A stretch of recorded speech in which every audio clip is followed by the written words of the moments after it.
ऐसे ही बच्चों, कोई चीज सस्ती है उसे ज्यादा खरीदेंगे, लेकिन अगर महंगी हो जाए तो कम खरीदेंगे। लेकिन गिफ्ट गुड का मामला उलट है, महंगी होने पर ज्यादा खरीदेंगे, सस्ती होने पर कम खरीदेंगे। महंगी होने पर ज्यादा खरीदेंगे, सस्ती होने पर कम खरीदेंगे। तो आप ये कह सकते हैं इसकी वजह क्या हो सकती है। तो there are multiple reason of it, लेकिन one of this is which can I can explain in a way that कि जब कोई इंफीरियर चीज आप इस्तेमाल करते हैं तो आप उससे छुटकारा चाहते हैं, यानी वो मजबूरी होती है आपकी। जैसे मिसाल के तौर पे मैं यहाँ मिसाल ये बनाई है, गिफन सर्विसेज या इंफीरियर सर्विसेज में एक बस है, हम रोजाना यूज करते हैं और 200 रुपया लगता है आने जाने का। तो घर वाले हमें जो है वो 6 दिन अगर हमारी क्लासेस हैं तो हमें 1200 रुपया हफ्ते का दे देते हैं। ठीक है जी, 1200 रुपया हफ्ता किस चीज का बच्चों? किराया आने जाने का। ठीक है जी। अब होता ये कि 1200 रुपया है किराया आने जाने का, राइट जी, मुश्किल बात तो नहीं कर दी मैंने तो। 1200 रुपया किराया है हमारा आने जाने का, Monday Tuesday Wednesday Thursday Friday. हम रोजाना 200 रुपया देते हैं और क्या करते हैं बच्चों? सफर करते हैं। लेकिन होता ये कि बस जो है वो उसको कोई डिस्काउंट दे देती है स्टूडेंट को कि जो 200 रुपया रोज का उसकी जगह क्या लेंगे, 100 ले लेंगे। अब रोजाना का 100 रुपया बचना शुरू हो गया। मंडे ट्यूसडे वेडनेसडे थर्सडे तक आप गए, आपकी जेब में असूली तौर पे वैसे अगर आप देखते हैं ना वो पुराना दौर, तो अब 800 खर्च कर चुके होते हैं, आपकी जेब में 400 होता। जब वो 200 था तो 4 दिन जाने के बाद 800 खर्च हो जाता, अगले 2 दिन का 200 400। लेकिन यहाँ उलट हो गया।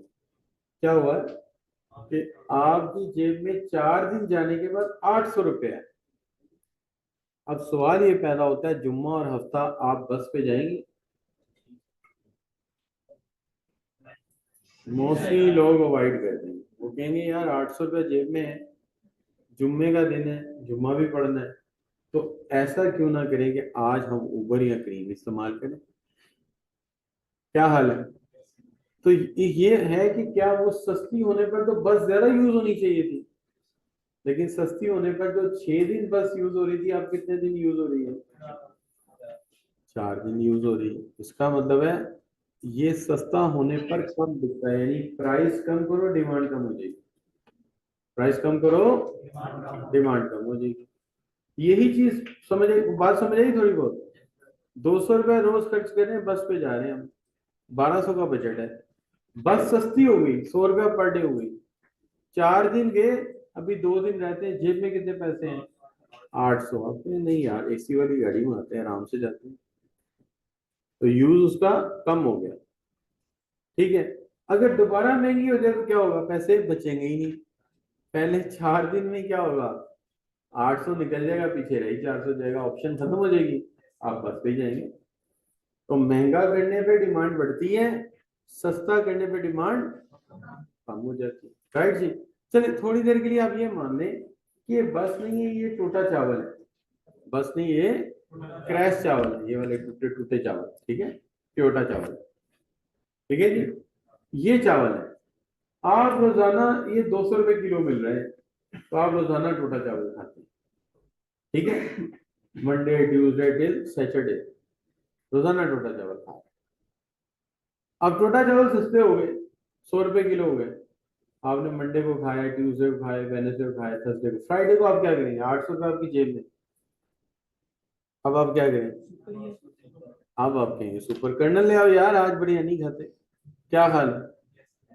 इज इट सो और नॉट? तो जब सस्ते हुए तो आपने कम दिन इस्तेमाल किए, जो पैसे बचे वो किसी सुपीरियर चीज पे लगा दिए या नॉर्मल चीज पे लगा दिए, इंफीरियर पे नहीं लगाए, क्योंकि वो इंफीरियर थी, सस्ती हुई, पैसे बचे, आपने वैसे छोड़ा है, किसी और पे लगा दिया। क्या हाल, मैं सही कह रहा हूँ? क्यों जी, ऐसे ही है। तो इससे कॉन्सेप्ट ये पैदा हुआ, टोटा चावल, बस, ब्राउन राइस प्राइस कम होने पर कम बिकते हैं और ज्यादा होने पर ज्यादा बिकते हैं। अजीब बात है कि नहीं है? इसका डिमांड कर्व उल्टा है, उसका डिमांड नेगेटिव स्लोप है, इसका डिमांड कर्व पॉजिटिव स्लोप है। क्योंकि महंगा होगा तो ज्यादा बिकेगा, क्योंकि दूसरी चीज खरीदने के पैसे ही नहीं बचेंगे, और अगर सस्ता होगा तो कम बिकेगा, क्योंकि बचे हुए पैसों का लोग क्या करेंगे, सुपीरियर चीज की तरफ जाए। हालांकि नॉर्मल गुड में क्या था आपका डिमांड कर्व, नेगेटिव स्लोप था, लेकिन जब आई बात इंफीरियर गुड की तो क्या बन गया, पॉजिटिव स्लोप बन गया। राइट बच्चों, मुश्किल बात तो नहीं कर दी मैंने कुछ? क्या हाल है जी? राइट जी। अच्छा, अब आप दो चीजों को देखेंगे यहाँ पे, एक ये कि ये याद हुआ इंफीरियर गुड में, फिर बताओ क्या होगा, जब महंगी होगी तो प्राइस बढ़ेगी तो डिमांड, और प्राइस कम होगी तो डिमांड। लॉजिक क्या है, सस्ती होने पर पैसे बचते हैं, पैसे बचते हैं तो आपकी इनकम बढ़ी है ना, तो आप उसी पर खर्च करेंगे, क्या करेंगे, किसी और चीज को खर्च करेंगे। और अगर महंगी होगी तो फिर पैसे बचेंगे ही नहीं, इसलिए उसी को खरीदेंगे ज्यादा। लिहाजा महंगी होने पर आप मजबूर हैं उसी को खरीदेंगे, ठीक है। लेकिन अगर फर्ज करें कि मैं यहाँ प्राइस काट के क्या लिख दूं, इनकम, ठीक है ना, क्या लिख दूं, इनकम लिख दूं। कभी कभी हम ऐसा कर भी देते हैं, आमतौर पे ऐसा होना नहीं चाहिए, लेकिन कभी कभी हम ऐसा कर देते हैं कि इनकम लिख दीजिए बेटा।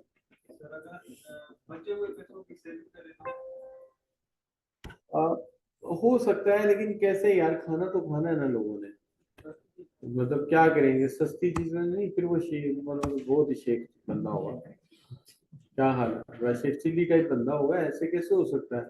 इंसान जो खाने के पैसे उनकी बचत कैसे करेगा यार? घर में खाने के बजट में से कभी खाने के बजट में पैसे बचा किसी ने सेव किए हैं?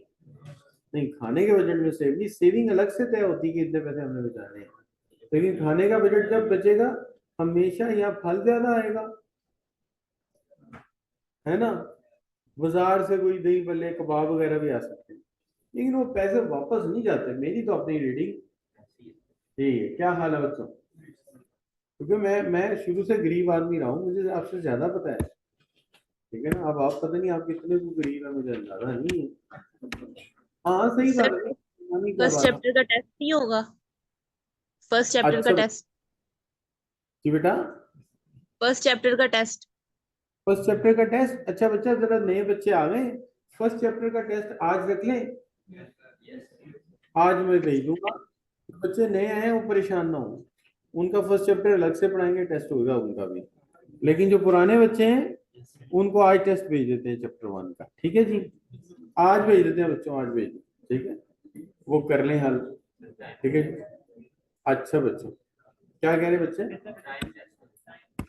टाइम उसका क्या है, कोई 5 बजे क्लासरूम में आ जाएगा, गूगल क्लासरूम में, तो 5 बजे गूगल क्लासरूम में आ जाएगा, 8-9 बजे तक उसी में रहेगा, आप 9 बजे तक हल कर ले, किसी भी वक्त कर लीजिए। गूगल क्लासरूम यूज करना आता है? नहीं आता, कोई नहीं, टीए वाला आपको, टीए जो है वो आपको क्लिप भेज देगा, ठीक है, क्लिप से देख लीजिएगा कैसे यूज होता है, एक आध बार करेंगे तो फिर आ जाएगा आपको, ठीक है। यहाँ आपको वो लिंक भेजेगा यार, उस लिंक पे जाना, आपको पता लग जाएगा, तो ऐसी बात है इंशाल्लाह, क्योंकि अब आईटी सब लोग इतनी को जानते हैं कि बच्चे कर लेंगे। अच्छा बच्चों, अब देखिए, अगर हम प्राइस के एतबार से देखें ना, प्राइस के एतबार से नॉर्मल गुड और इंफीरियर गुड आर गिवन गुड, तो प्राइस के एतबार से हम इस नतीजे पे पहुंचे हैं कि जो हमारी नॉर्मल गुड है,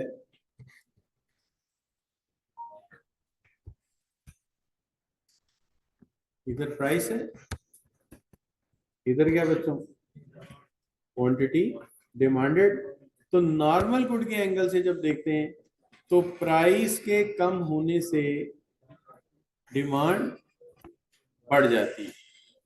अगर प्राइस P2 से P1 होगी तो क्वांटिटी Q1 से Q2 हो जाएगी, आप A से B पे चले जाएंगे। प्राइस के कम होने पर डिमांड में इजाफा होगा, किस केस में? नॉर्मल फूड के केस में। लेकिन अगर प्राइस बढ़ गई तो डिमांड कम। राइट जी, बात समझ आती है? Make sense? अच्छा, दूसरी चीज, अगर हम इंफीरियर गुड की बात करते हैं तो प्राइस के एतबार से उसका डिमांड कर्व जो है वो पॉजिटिव स्लोप होता है। क्यों? कि महंगा होने पर इन्हें ज्यादा खरीदा जाता है और सस्ता होने पर इन्हें कम खरीदा जाता है।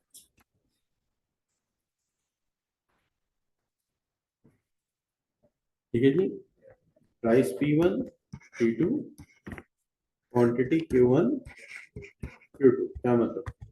प्राइस बढ़ेगी, डिमांड बढ़ जाएगी, और प्राइस कम होगी, डिमांड कम होगी। क्योंकि ये कौन सी गुड है? Inferior, given.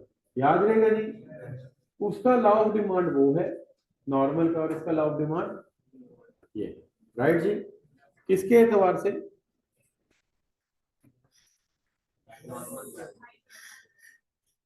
प्राइस के एतबार। राइट जी, याद रखोगे?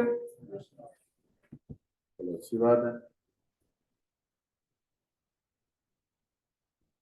लेकिन आज लॉ ऑफ डिमांड की थोड़ी सी एक्सटेंशन कर लेते हैं, थोड़ा सा रद्दोबदल करके देखते हैं आज क्या होता है।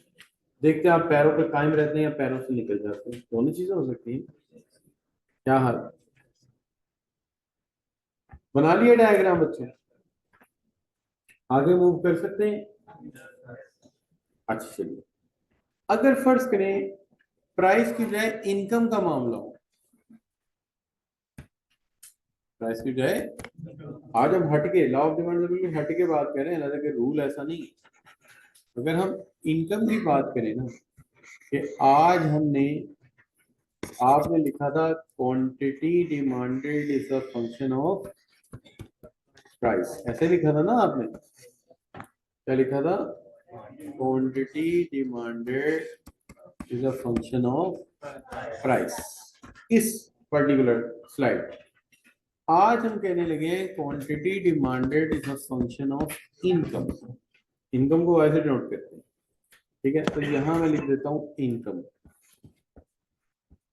ठीक है? इस तरफ नॉर्मल गुड है और इस तरफ इंफीरियर। तो नॉर्मल गुड के एतबार से डिमांड का क्या होता है? इनकम के एतबार पॉजिटिव। क्यों? जब कोई बंदा अमीर होगा तो इसे ज्यादा खरीदेगा, क्योंकि नॉर्मल गुड है। जाहिर बात है, मेरे पास पैसे ज्यादा तो मैं ज्यादा खरीदूंगा। क्या हाल है बच्चों? प्राइस नीचे, क्या होनी चाहिए? इनकम। इनकम ज्यादा तो ज्यादा खरीदेंगे क्योंकि चीज नॉर्मल है, और अल्लाह ना करे आमदनी कम हो गई तो कम खरीदेंगे। राइट जी, लेकिन अगर हम बात कर लें इनकम के एतबार से, इसकी इंफीरियर गुड की या गिब्सन गुड की, तो इसका डिमांड का नेगेटिव स्लोप है।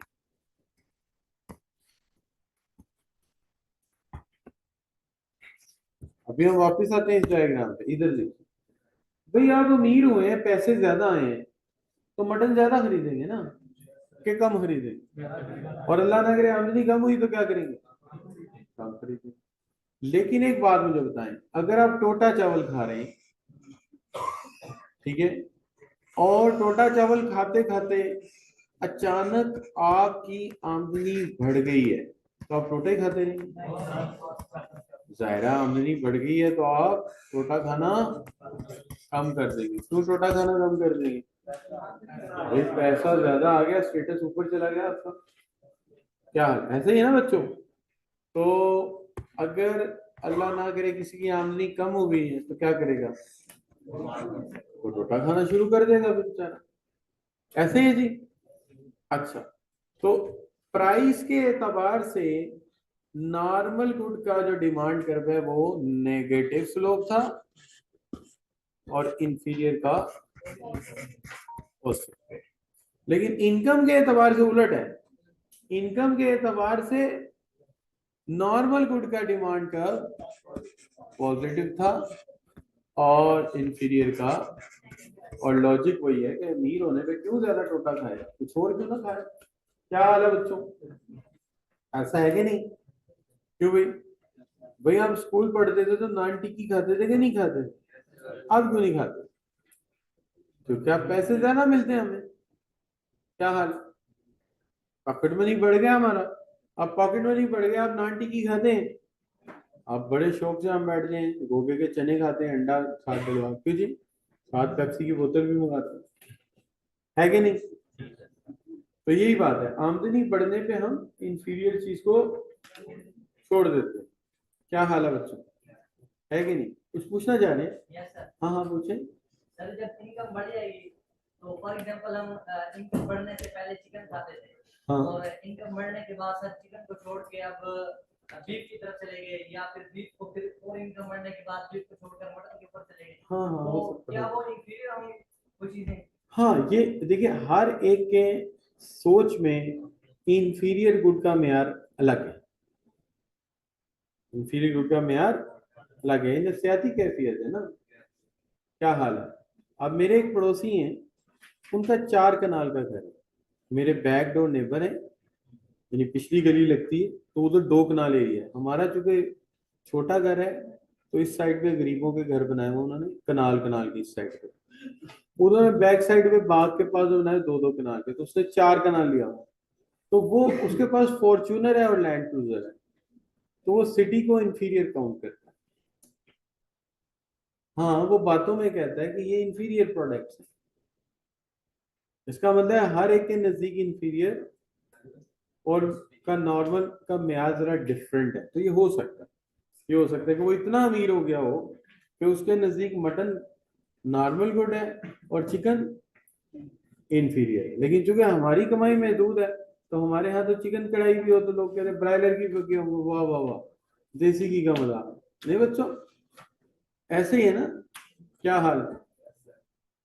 क्यों जी? मैं एक दफा गांव गया तो वहां पे चावल पकाया उन्होंने, पुलाव, पुलाव पका, गाय की ज़िबा करके ना उन्होंने बनाया, तो वो परातों में डाल के 5-5 बंदे खा रहे थे। शुक्र अल्लाह का। क्या ख्याल है बच्चों? अरबियों की तरह अरबी भी ऐसे खाते हैं, एक परात ले ली बड़ी सी और उसके ऊपर बकरा रख दिया दरमियान में, सब्जी बनाते ना वो लोग ज्यादा, और वो पुलाव चारों तरफ से खाना शुरू करते हैं। मैं खाना दिन में वो एक ही दफा खाते हैं, जितना वो खा रहे होते हैं नजर आता है। मेरा हाल है एक ही दफा खाते हुए दोबारा नहीं खाता हूँ जो मुझे लग रहा है। अच्छा बच्चों, यहाँ तक ठीक हो गई बात। और ये जो टर्किश लोग हैं, ये तो आपने देखा होगा, इनको तो चमचा, वो हमारी जो डोई नहीं होती, इतना बड़ा चमचा होता है, आपने उर्दूगल में देखा होगा, वो जेब में रखा होता था उनको। और ये जो अरबी है चमचा इस्तेमाल ही नहीं करते, ये क्या करते हैं, गेंद के चावलों की गेंद गोली सी बनाते हैं, तो वो गोली सीधी मुंह में कैच करा देते हैं। लड्डू बनाते हैं ना, लड्डू बना बना मुंह में कैच कर देते हैं। तो बस ठीक है। हमारे यहाँ से एक दोस्त गए बड़े अच्छे, तो वहां जाके अरबी ने बुलाया मछली सी दावत में, उससे कहा मैं मछली नहीं खाऊंगा, मैं क्यों? कहता है इसमें आंख है तो आपने निकाली नहीं है, सालम मछली तली है, आंख में। उन्हें चमचा पकड़ा, आंख निकाल के खा गया, कहता चलो अब खा लो। और हम लोग वो आंख वगैरह खाते ही नहीं, है ना जी। तो ये इंफीरियर और सुपीरियर का म्यार कुछ अलग है। हमारे एक दोस्त चले गए चाइना, तो चाइना में बेहतरीन कढ़ाई बनती स्नेक की। अब उसके लिए क्या थी? इंफीरियर, ठीक है ना। जब पैसे कम पड़े तो उसने एक प्लेट लेके खा ली वहां पे, और क्या करता। हाँ, लेकिन वो खा के आ गया, जब पैसे आ गए तो उसने जाके किसी से पकवा के आराम से पकड़ा खाया। क्या हाल है? तो इस तरह हालात के साथ साथ इंफीरियर सुपीरियर बदलता रहता है, ठीक है ना। तो वो जब मैं छोटा सा था तो उनकी उम्र कोई 41 साल थी उस वक्त ना, बड़े थे हमसे। तो अभी भी उनकी उम्र तकरीबन 70 को साल है, लेकिन वो लगते वैसे ही 40 की। आप 30 के हैं सर? तो वो सांप खाने से उसकी एज में फर्क ही नहीं आ रहा। सांप बड़े काम की चीज है। अच्छा बच्चों, एनीवे, लेकिन आप ना कहीं पकड़ के खाने चल पड़ना, बात जहरीले भी होते हैं। अच्छा बच्चों, यहाँ तक कोई चीज मुश्किल? और मैंने उससे पूछा सांप का टेस्ट कैसा होता है, कहते यार जैसे मछली बिल्कुल वैसे ही होता है, कोई फर्क नहीं। यार हो सकता है, और भाई मजबूरी में कोई शय हराम नहीं होती। ये तुर्कमानिस्तान, उज्बेकिस्तान में सबसे ज्यादा गोश्त किसका खाया जाता है? घोड़े का। अच्छा, और मैं आपको एक बात कहूं, उन मुल्कों में घोड़ा इस्लाम में हलाल करार दिया गया। जिन मुल्कों में भेड़ बकरी कम है वहां घोड़ा हलाल है। लेकिन घोड़ा हराम कौन सा है? जो सवारी वाला है, जिसपे एक बार सवारी कर ली, उसके वो नेल ठोक दिए, वो जो होते हैं मेटल के, फिर नहीं वो खा सकते, फिर वो हराम हो गए। अदरवाइज क्या है? हलाल। आप जिबा करें, खाएं, समझना। क्या हाल? अब देखिए, ये साइंस आज तक आपको पता ही नहीं, क्योंकि हमारे यहाँ इमाम ही एक पढ़ाए जाते हैं, जो बाकी इमाम पढ़ाए नहीं जाते। काफी मालकी हम्बली पढ़ाते हैं। अच्छा बच्चे, यहाँ तक चीज मुश्किल? ठीक हो गई बात? तो जहाँ भाई नहीं है, ग्रेजिंग नहीं है, गाय नहीं है, वहाँ घोड़ा खाएंगे, आप सब कुछ खाएंगे। आप ये कह रहे हैं हमारे जो कमांडोज नहीं होते SST के, ये कितने दिन तक खाने की पहाड़ियों में रखा जाता है? इधर वहां खाने की कोई चीज है ही नहीं, ना अंगूर है, ना सेब है। अच्छा, इवन वहां पे पालक भी नहीं होती, तो कच्ची पालक ही वो खा लेते। सिर्फ मेंढक है वहाँ, चूहे हैं, चपनियां, इतना सा काचू है उनके पास। चाकू पहले हैं, इतना सा चाकू है उनके पास। अब उस चाकू से वो क्या खाते होंगे? सोचें। वायरस दांतों की टांगे टूंगे काट देते हो, बस खा जाते हो, खून बंद, मजबूरी। अब वो जीना सिखाना है ना। अच्छा, आप बड़े हैरान होंगे, मैं आपको एक बात कहूँ, प्रैक्टिकल बात है। आपको पता है कि जंगों के अंदर सहाबा किराम ने टिड्डियां नहीं होती जंगली, ये भी खाई। हाँ, हदीस है, हमारे नबी ने पकड़ के दी कि खा लो, टांगे काट के। क्यों? और भाई वो उस वक्त कमांडो थे। हाँ, ये देखे ना, हमारी तो हर चीज यहाँ से मिल जाती है, हमारे नबी की सीरत से हर चीज मिल जाती है, परेशानी है ही कोई नहीं। तो आप कहते हैं जी चाइनीज हर चीज खा जाते हैं, और भाई वो अपने आप को जंग जंग में समझ रहे हैं ना, सूरह हालत जंग में हो। आप पता है जब जापान ने उन पे हमला किया, कितने लोग मार दिए थे? 2.5 करोड़ लोग जिंदा दफन कर दिए थे। वर्ल्ड वॉर 2 में, मेरा ख्याल है वर्ल्ड वॉर 2 थी, 2.5 करोड़ लोग जिंदा दफन कर दिए थे। तो इसलिए आप देखते हैं ना, उनके रेस्ट ही नहीं है, वो वेपन पे वेपन बनाते जा रहे, बनाते जा रहे पागलों की तरह। क्यों? अगर कौमों के साथ भी कुछ गलत हो जाए तो क्या होता है? जैसे हमने एटम बनाया है, तो पता नहीं एटम नहीं बनेगा तो क्या होगा, है कि नहीं?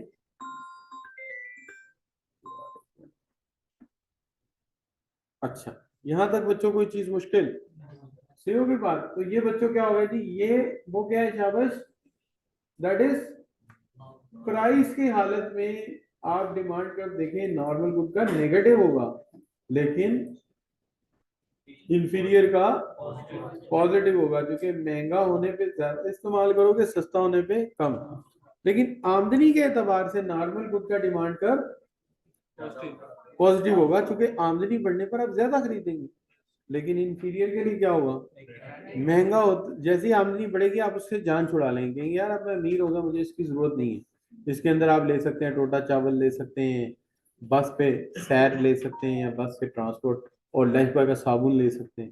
कि जैसे कोई बात, बंदा अमीर होता है सबसे पहले लाइफ बॉय छोड़ता है, कहता है यार बस अब लाल साबुन खत्म, ठीक है जी, अब लक्स। यहाँ तक बच्चे सही होगी बात? बात समझ आ रही है कि पहली भी गई? क्या हाल? चलो शुक्र अल्लाह का, ये बड़ी बात, आपको समझ आ जाती, क्योंकि आजकल समझदार बच्चे तो रहे ही नहीं। अच्छा बच्चों, यहाँ तक बात परफेक्ट हो गई जी। चलो बच्चों, ये 2-3 सवालों का जवाब दे दो। कहता है कि डिमांड कर्व स्लोप है डाउनवर्ड, क्यों भला? क्या वजह हो सकती है बच्चों? Law of diminishing. ये इसलिए मैंने वो लॉ पढ़ा दिया था, मैंने कहा पता नहीं पेपर में ना दे दे। अच्छा बच्चों, पुराने कोर्स में भी था, ठीक है, तो ये बार बार ही आता रहता है। चलिए अब एक चीज देख लेते हैं, इसकी लॉ ऑफ डिमांड की इंपॉर्टेंस क्या है। कहते हैं सबसे पहली बात पता है क्या है? लॉ ऑफ डिमांड पढ़ने से स्टूडेंट्स को मार्केटिंग आ जाती है और फाइनेंशियल डिसीजन लेने आ जाते हैं। क्या आ जाते हैं बच्चों? लॉ ऑफ डिमांड के पढ़ने से बच्चों को मार्केटिंग आ जाती है और फाइनेंशियल डिसीजन लेने आ जाते हैं। मिसाल के तौर पे कभी ना कभी तो कोई फर्म में काम करना है हमने, और वहां जो चीजें बिकनी उनकी प्राइस तय करनी है हमने, और जब प्राइस तय करनी है तो क्या देखना है? डिमांड एंड सप्लाई, राइट जी। तो अच्छा, और तो इसलिए लॉ ऑफ डिमांड पढ़ने का सबसे बड़ा फायदा, जैसे ये गाड़ी मार्केट में नहीं आई है, पहले हमारी मार्केट में गाड़ी नहीं थी, तो जाहिर है जब पहली दफा गाड़ी आई होगी तो उसकी कीमत तो तय करनी थी कि नहीं करनी थी?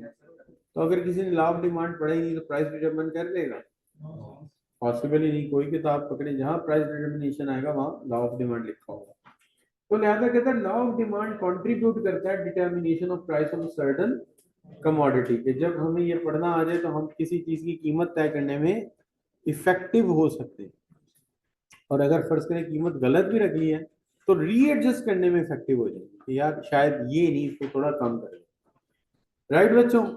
कोई चीज मुश्किल, जैसे रिसेंटली एक कंपनी ने अपनी गाड़ी की कीमत में 9 लाख की कमी की, इसी गाड़ी 9 लाख रुपए नहीं, ये टुसान है, स्पोर्टेज इससे बड़ी है। इसके ना इसकी निशानी है, इसको बोनट पे केएन लिखा होता है, उल्टा लिखा होता है केएन। तो ये जो है ये स्टोनिक कहलाती है, स्टोनिक, लोगों को बड़ी पसंद है। ये उन्होंने प्लेस की थी सुजुकी स्विफ्ट के खिलाफ। प्रोडक्ट की प्लेसमेंट होती है ना, जैसे यूं समझो कि 800 सीसी की गाड़ी टोयोटा के जैसे ही खड़ी होगी, फिर टोयोटा की सारी गाड़ियां 1300 या 1500 से ज्यादा सीसी की है, तो 800 सीसी की गाड़ी लाओगे तो आल्टो के मुकाबले में लाओगे ना? क्या हाल है? Is a positioning, product positioning. तो ये आई थी स्विफ्ट के खिलाफ, उसके मुकाबले में, तो इसकी कीमत उससे जरा थोड़ी ज्यादा थी, तो फिर इन्होंने कम की, फिर सुजुकी को भी कम करनी पड़ी। अच्छा बच्चों, और उसने क्या पढ़ा? उसने लॉ ऑफ डिमांड पढ़ा हुआ। यार ये दिख नहीं रही, कहानी क्या है? उसने कस्टमर एनालिसिस किया हुआ। एनालिसिस क्या होना, यार गाड़ी की फीचर और साइज के एतबार से कीमत ज्यादा है, तो उसने फिर कीमत को एडजस्ट कर लिया। क्योंकि ये वो बेचना चाह रहा था 50-55, तो 50-55 तो हमारे यहाँ डिक्की वाली गाड़ी मिल जाती है सिटी वगैरह। उसका फायदा क्या होता है सिटी का, यारस का? उसको पुर्जे मिल जाते हैं ना भाई, बाद में पुर्जे ढूंढने मुश्किल हो जाते हैं। मिसाल के तौर पे ये जो कल्टस नहीं है ये नई वाली, इसका लैंप टूट जाए ना तो इसका एक लैंप 16 से 18,000 रुपए का इस वक्त, 32,000 का ये चला। और किया स्पोर्टेज की लाइट टूट गई थी हमारे से, इकराम साहब की है ना हमारे मालिक इस कॉलेज से, तो लाइट बत्ती टूट गई थी उसके, 1.25 लाख रुपए की लगी थी, एक आंख उसकी 1.25 लाख रुपए की। अब मेरी सिटी है ना, इसके मैंने लैंप पूछे, उसने कहा दोनों का जोड़ा 8,000 का मलेशिया, दोनों का जोड़ा। मुझे वो भी महंगा ही लगा, गरीब आदमी वाले कैसे चलाएंगे। मैंने जाके पुराने वाले को कहा, उसने कहा सिर्फ खोल के केमिकल से धो देंगे सही हो जाऊंगा। मैं कहा धो दे यार, क्या हाल है ना जी। वो एकदम मैं चला रहा, पता नहीं कौन सी मेरी कल्टस है पुरानी, तो मुझे कहने लगा सर इसके बैरिंग बदलने। मैं कहा नहीं बदलें, क्या कहते फिर कैबिन में शोर आएगा, एक बार बैरिंग नए डाल दे फिर सुकून हो जाएगा। कितना सुकून होगा, तो रहने दे यार, कितने डलेंगे? मैं कहा तो शोर रहने दे, भाई शोर से क्या होता है?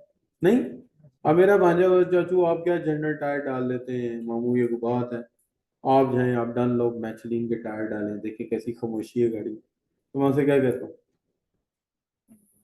शोर सही है तो यार वो चलते थे 50,000 के, वो मिलते 1.25 लाख रुपए के। अब 1.25 लाख रुपए के टायर डालना को गलबंदी, क्या हाल है? एक कील कैटाई का निकला होना तो टायर हो गया, और जनरल का टायर सख्त है, उसने कील को लिफ्ट ही नहीं करानी, बल्कि कील ने टूट के साइड पर हार्ड है। तो बस ठीक है, मैं क्या माहौल के मुताबिक चीज इस्तेमाल होती है, क्या ख्याल है? क्यों जी, माहौल के मुताबिक चीज होती है ना, क्या हाल है? क्यों जी? आप देखिए एक मिसाल देता हूँ, आपकी फैमिली में सबके रंग काले हैं, क्या काले हैं? आप कश्मीरियों में शादी कर लें, मुसीबत बढ़ेगी कि नहीं बढ़ेगी? भाई माहौल के मुताबिक चीज होती है ना। हाँ सही बात है, और बाहर निकलेंगे तो क्या होगा? लोगों ने मानना ही नहीं आपकी बीवी। हाँ, गाड़ी का बेबी बोलो तो लोग देखें तो कहें हाँ यार यदि हो सकती, पता लगे आपके आदमी रुका दिया हो बेगम को दे दो।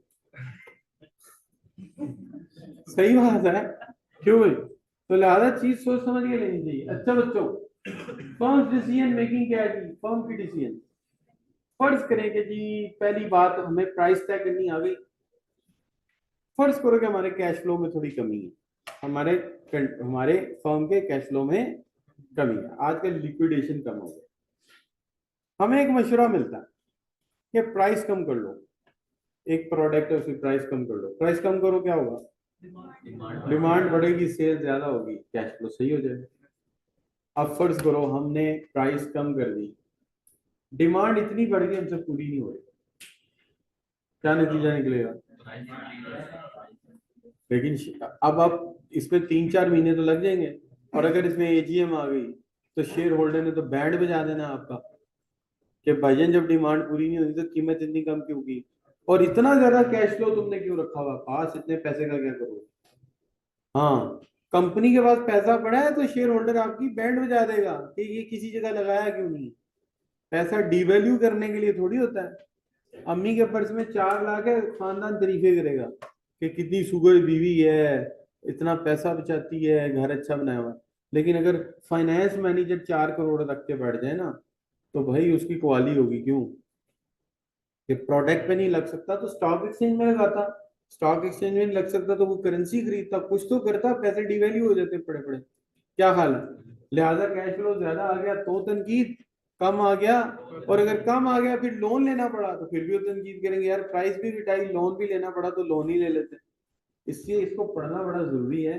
कितनी प्राइस कम करेंगे, कितना कैश फ्लो बढ़ेगा, एस्टिमेशन की एक्यूरेशन के लिए, यानी एग्जैक्टिट्यूड के लिए हमें इसको पढ़ना जरूरी है, ताकि हमें पता हो कितनी प्राइस चेंज करोगे तो कितना रेवेन्यू में इजाफा होगा, ताकि कैश फ्लो को मैनेज कर सके। क्या ख्याल है बच्चों?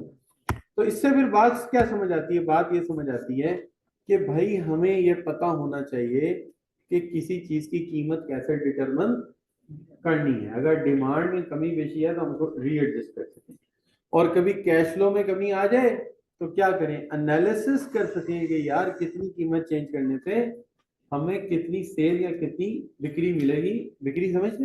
बिक्री उर्दू में सेल को कहते हैं। तो सेल कितनी मिलेगी, उससे कितना हमारा कैश फ्लो ऊपर जाएगा, तो ये हमें पता होना चाहिए।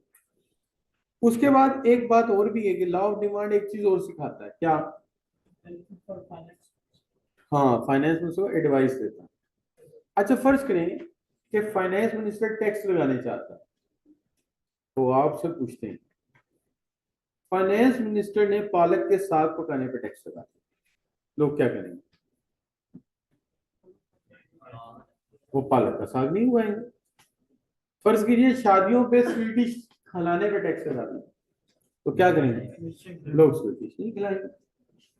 ठीक है, तो वो ऐसी चीज ढूंढेगा जिसमें डिमांड कम हो ही नहीं सकती, उसी पे टैक्स लगाएगा। क्योंकि बाकी किसी चीज पे लगाता है तो क्या होता है?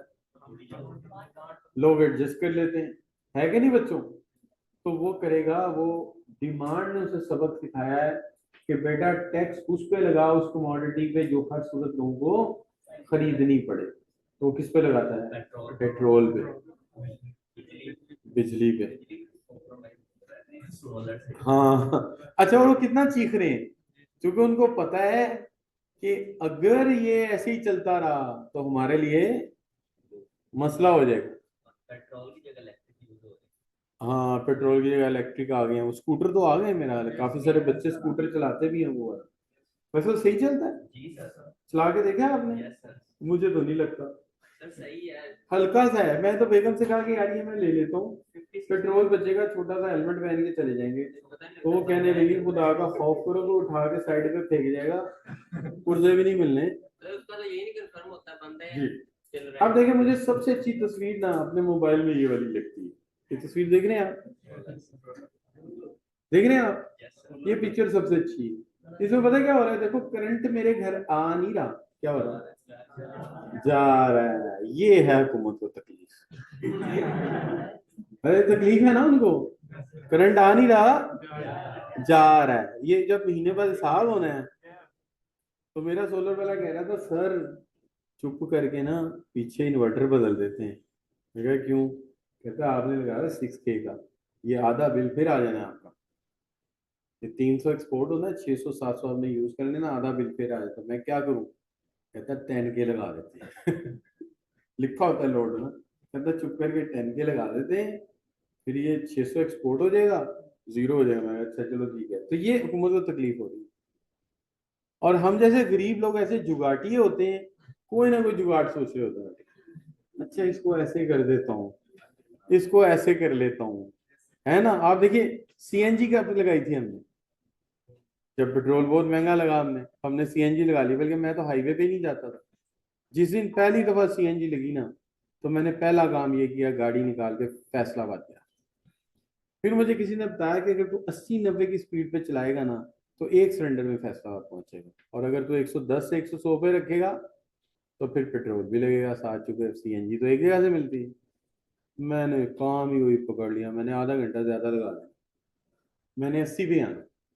एक तो हमारा एक डायरेक्टर भी आया मेरे साथ, बातें करते करते कहता है यार तेरी गाड़ी कमाल है, फैसलाबाद से मुझे मुस्लिम टाउन छोड़ा है, अभी तो घर चला गया। मैं कहा, हम चलाती है, हम गाड़ी को हल्की सी रेस मार देते हैं, जब तक उसका मूड होते ही तो हो जाएगी, पेट्रोल क्यों जाया करें। क्या हाल, गरीब लोग अपने अंदाज से सोचते हैं ना, लेकिन उनको तकलीफ होती रहती है। लेकिन उनको ये पता है कि हम टैक्स लगाएं बिजली पे, टैक्स लगाएं पेट्रोल पे, वो चीज जो इनको हर सूरत इस्तेमाल करनी है। लेकिन एक दिन देखिएगा क्या होगा, अगर हमने सोलर लगा दिए ना सारों ने, हाँ जी, तो क्या करेंगे, एक ड्रोन लेके जाएंगे, ऊपर से प्लेटें गिनेंगे सबकी, और जनाब अगले दिन उसको क्या करेंगे, आप अंदाजा करिए। मैंने एक कमरा ऊपर रखा है ना, तो उन्होंने मेरा प्रॉपर्टी टैक्स जो है 1400 बढ़ा दिया। कहते वो कैसे, कहते वो सर्वेयर आया था, ऊपर एक कमरा बनाया, एक कमरा बनाया 1400 बढ़ गया, तो वो इसी तरह बढ़ा देते हैं, वो टैक्स लगा देंगे इसके ऊपर, है ना जी। अच्छा बच्चों, यहाँ पे आगे लेक्चर अगला मैं शुरू नहीं करना चाह रहा, क्यों, क्योंकि अगला टॉपिक मेरा ऐसा है जो 1 आवर पूरा होगा तो मैं समझा सकता हूँ, वरना नहीं समझा सकता, तो कल करा दूंगा आपको।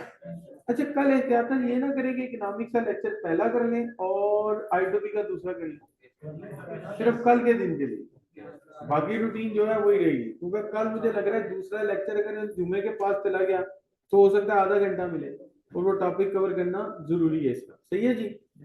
अच्छा वैसे आपको फ्यूचर क्या लग रहा है बच्चों, इलेक्ट्रिसिटी का, सोलर। अच्छा मुझे पता क्या लग रहा है, मुझे 3 चीजें लग रही हैं जो इस वक्त चल रही है। एक तो जो है सोलर आ रहा है जो चांदनी की रोशनी में भी बिजली बना लेता है, उसका मेरा ख्याल है वो आधा लगा देंगे हर प्लेट में सिस्टम सूरज का, और आधा लगा देंगे चांद का। सिर्फ अमावस की 3-4 रातों में बिजली नहीं होगी, बाकी आपको बिजली दिन रात मिलती रहेगी। एक तो मेरा ये आइडिया।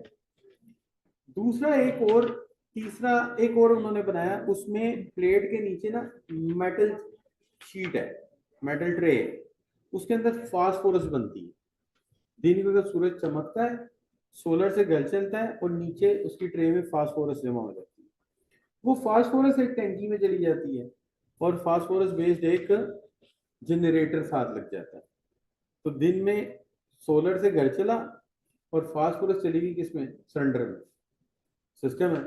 अच्छा रात को उसकी बेस के ऊपर एक जनरेटर चलेगा, और रात को वो चलेगा, इस तरह बिजली का काम खत्म। लेकिन जो फिजिबल मुझे लग रहा है वो तीसरा है, कि लिथियम पैरामाइड बैटरियां सस्ती हो जाएंगी। जैसे अभी मैं एक दिन हिसाब कर रहा था कि एक बैटरी है 3,80,000 की।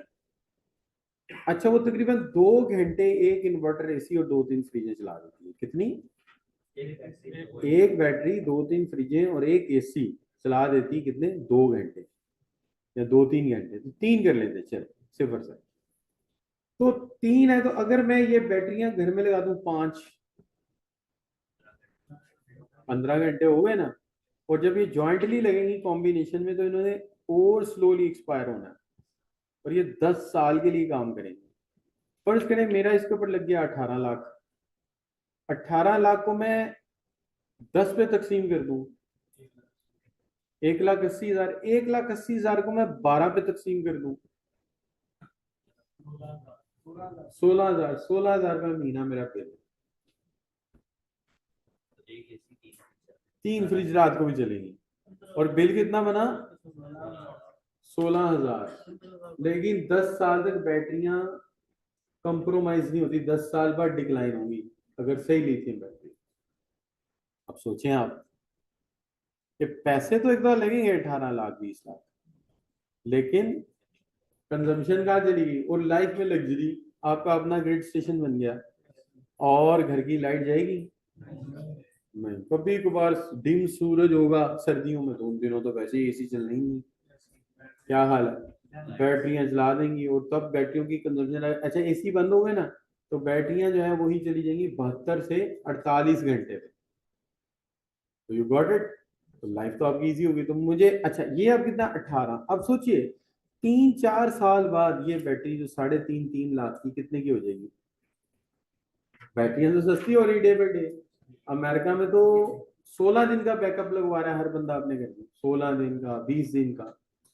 तो अब क्या होगा, अभी आ जाएगी लाख सवा लाख पे, और जिस दिन ये लाख सवा लाख पे आएगी तो जो 18 है वो 6 पे आ गया। अब बताएं, तो लोग कार काट के पारी कर देंगे और कहेंगे भाई हमारी जिंदगी ये 31 है। ये सारी अभी क्या है, प्रिडिक्शन है हमारी, फोरकास्टिंग। हो सकता है मैं 3 कह रहा हूँ 6 मान लो ऐसा, लेकिन ऐसा हो जाएगा। मतलब मिसाल के तौर पे हमारे एक, हम छोटे छोटे थे तो हमें एक टीचर पढ़ाया करते थे, वो कहते थे बेटा फ्यूचर में टीवी कोई मसला नहीं होगा, एक बंदे के पास एक्सरे सा होगा, यूं खोल के लगाएगा और टीवी बन जाएगा। हम हंसते तो यार सर ना हमें फारिग ही है बस, अजीब बातें करते रहते हैं।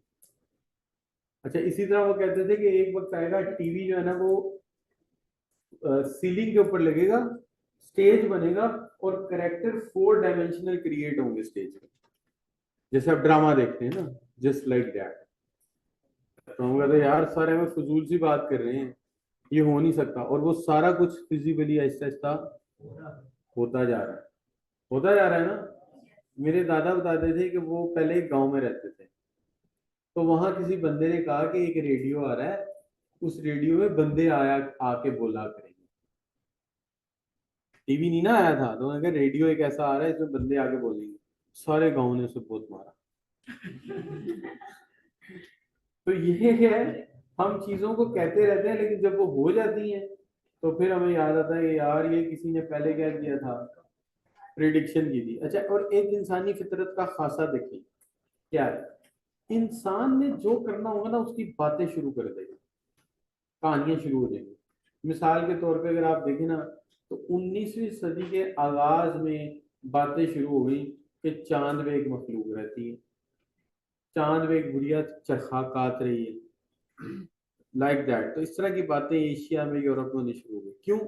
जब अल्लाह ने कोई काम कराना होता है ना उसकी तरफ चलना शुरू हो जाते हैं। अब कंप्यूटर बनना था तो किसी ने बाइनरी सिस्टम पहले बना दिया।